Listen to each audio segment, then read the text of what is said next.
Hello guys and welcome to a new video of Kotlin for Beginners playlist. In today's video we're going to learn about loops and iterations in Kotlin.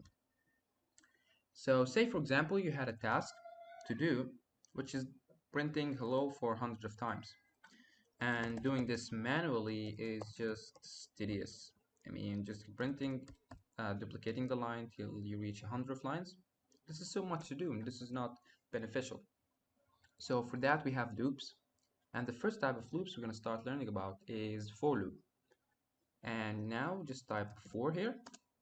And here you specify till when you want the loop to run within these parentheses. And there are multiple ways for writing the for loop. So first I'm going to start with the range. We have talked about the range in the last video. So here I'm going to specify the variable or till when the for loop should run. So I for I in 1 till 100. And now we open the braces. Here we print hello. And to make sure it runs 400 times, we're just going to print the number here, or the I here. So I represents every number or the number of iteration within the loop itself. Now let's run the program and verify the result.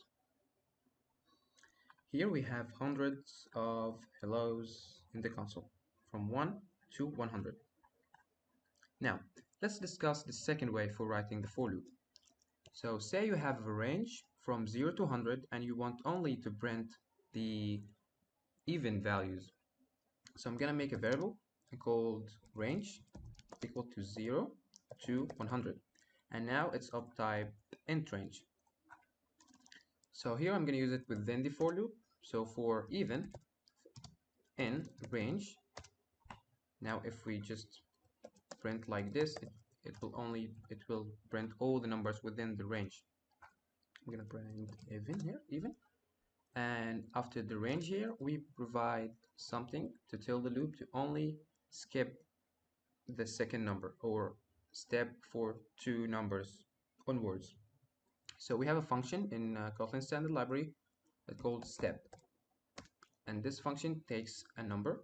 So here we type 2, and if you press Ctrl and click on the step, it's a function. So it's a function and have infix modifier. We're going to discuss this in the function video later on. Now let's run the program and see the result. So it only printed the even values from 0 to 4, 6, 8 and so on till 100. Now the second way to write the loop or to write the for loop in the range, we could just have the for loop here and we add the number, so num n, and here we specify the range. So instead of using the range operator, we could use the IntRange class. And here if you press Ctrl P, you'd find that it takes start value and the end value, and pay attention that in the end value it includes that end value, so it's end inclusive here. So we add from 1 till 100, and now let's print them. So print the number.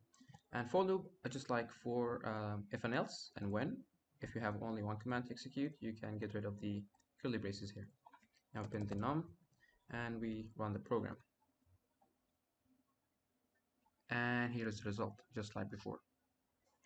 What if you would like only to print the numbers backwards from the bigger number to the smaller number in the range? So for that we have a function called downTo in Kotlin standard library. So let's start with an example. So I'm going to print only the odd numbers from 101, so odd here, in 101 down to 1. And if you leave it like this, it will print all the numbers between this range. We want only to print the odd numbers, so I'm going to have step function here, step 2. So we're going to print 101, then 99, then 97, and so on. Now let's print the odd number here. Shift F10 to run the program, and here's our values: 99, 97, 95, and 93 until or to 1. We have seen how to use the IntRange class to print the numbers from a range or from a start and end point.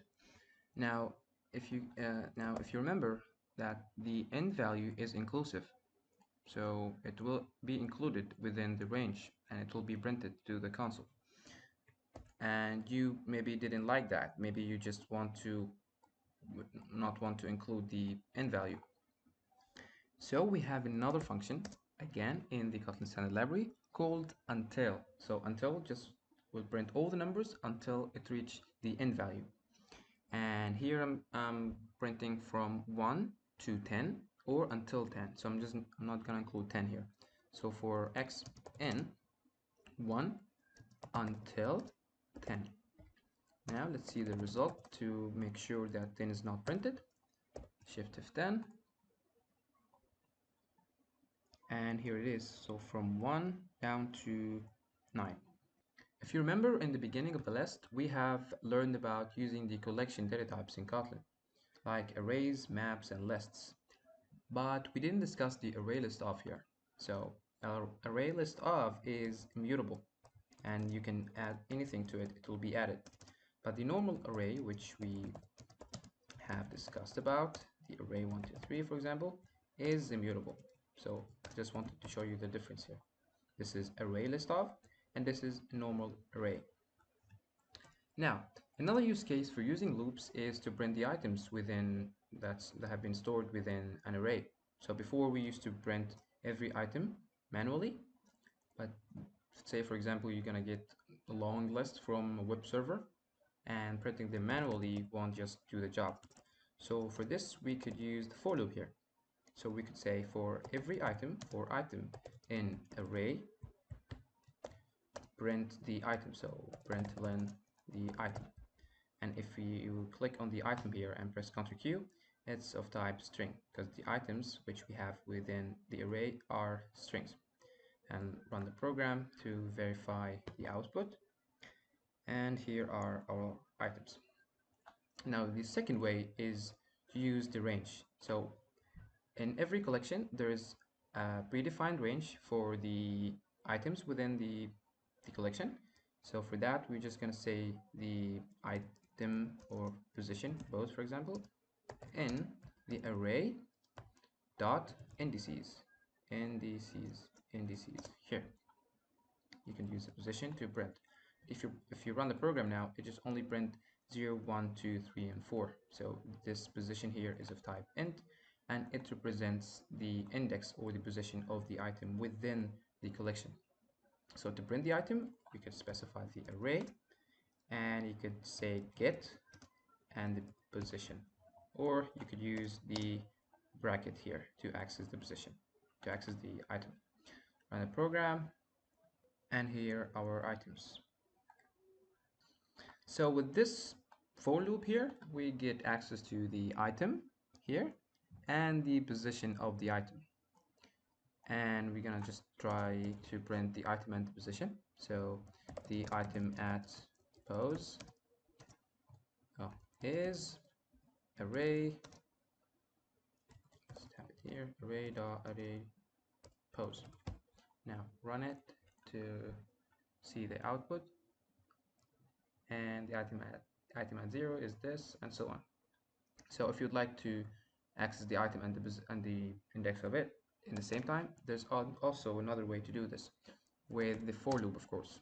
So here just specify other parentheses, and you say index, name it whatever you want, index. I'm just going to name it index here, index, and I'm going to say item, and after the enclosed parentheses here, you say in the array dot with index, this function here. So it will just return the index and the item in the same time. Now we take this function here, or this print statement here, and put it here, and let's just comment this out.